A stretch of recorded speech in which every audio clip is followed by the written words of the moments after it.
রোববার রাত ৮টার দিকে মেট্রো রেলের সচিবালয় স্টেশনে ঘটে এক অপ্রত্যাশিত ঘটনা। মেট্রো রেলের ছাদে উঠে পড়ে দুই কিশোর। বিষয়টি নজরে আসার সঙ্গে সঙ্গে বন্ধ করে দেওয়া হয় যাত্রীবহন। ঘটনার পর এক বিজ্ঞপ্তিতে বিষয়টি নিশ্চিত করে ঢাকা ম্যাস ট্রানজিট কোম্পানি।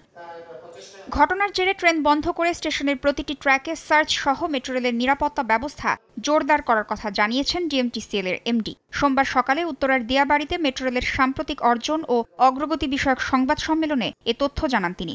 বলেন, নিরাপত্তা ব্যবস্থা আগের চেয়ে আরও জোরদার করতে স্টেশনের প্রবেশপথে সিসি ক্যামেরা লাগানো হচ্ছে। কোন স্টেশনতে উঠছে এটি ধরতে আমাদের 15 থেকে 20 মিনিট লাগছে।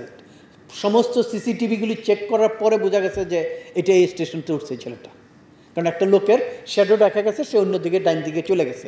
এছাড়া 21 নভেম্বর ঘটে যাওয়া 5.7 মাত্রার ভূমিকম্পে মেট্রো রেলের অবকাঠামোগত কোনো ক্ষতি হয়নি বলেও দাবি করেন এমডি। রিস্ক ফ্রিতে পৃথিবীতে কিছু নাই, but we do not C any probability of any incident. আমরা কোনো প্রবাবিলিটি দেখতেছি না যে কোনো ফিজিক্যাল কোনো মুভমেন্ট দেখতেছি না। তিনি জানান, দিয়াবাড়ি থেকে টঙ্গী পর্যন্ত মেট্রো রেলের কাজ সম্প্রসারণে অগ্রগতি নেই। পরবর্তী সরকার না আসা পর্যন্ত এ বিষয়ে কোনো সিদ্ধান্ত নেওয়া হচ্ছে না।